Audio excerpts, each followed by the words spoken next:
My name is Arun Jagtiani, and I'm a proud St. Martin.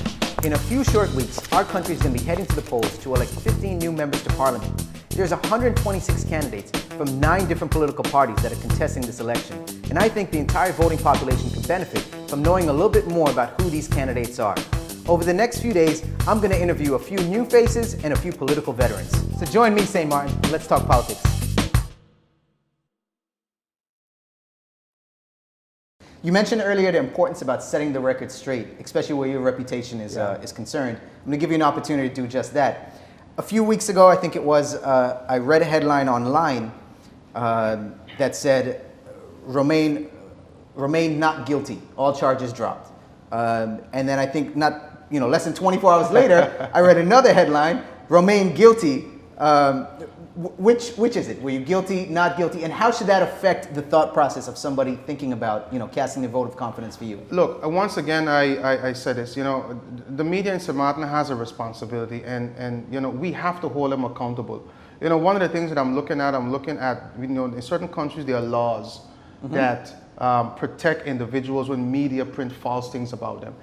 One of the things that happened in 2010 was an unfortunate incident, not on my side, but for those who felt that they wanted to go that route.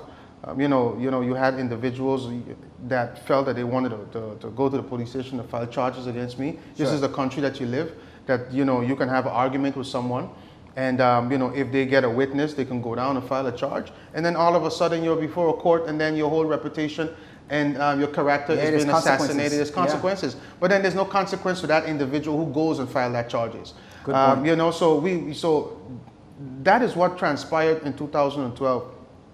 And like I said again, one of the things that I did not do is understand that I need to guard my reputation. I remember in July 10th, when I announced that I was running with the U.S. party, the first question that the media gave me, they asked me, so what is your court case decision will impact your political career?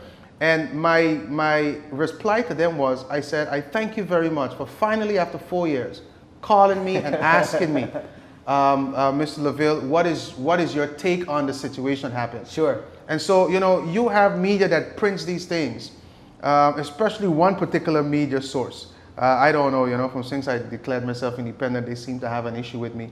But, we went to the judge. The judge looked at the case, and he said to me, look, listen, Mr. LaVille, I can't find you guilty of these charges. And so I was found innocent of those charges. If you read the Today newspaper, yes, it was a fair and balanced reading. If you go to the Herald, you realize that even when you finish reading it, you're clueless to exactly what really took place. And headlines make such an impact on people's perception, because oftentimes people don't read past the headline, or they might read, a few sentences in, correct, and just kind of skim the paper. Correct. But Arun, look, listen. Like I said before, I did something that no one has ever done before in St. Martin that I've wanted to do. I took a stand for something. Yes. I took a stand against an establishment and people that feel that the other certain members of the population must serve and they must rule.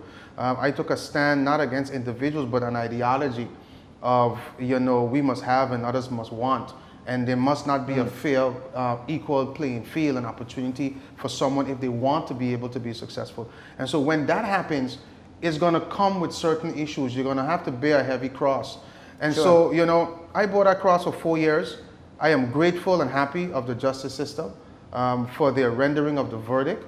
I am happy for the judge seeing the case for what it is. Okay. I'm happy for what transpired, and just the other day, I read in the newspaper that my lawyer called me and said the prosecutor is going to appeal the case.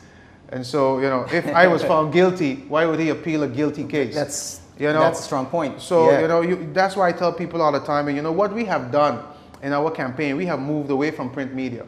We have decided that whatever it is that we want to bring forth, we're going to either do it on our Facebook page. We're going to have You've been very videos. active on social media. I've noticed that. Very. I love to see that. Yeah, because you understand exactly that not all media is on your side, and most people they only read headlines.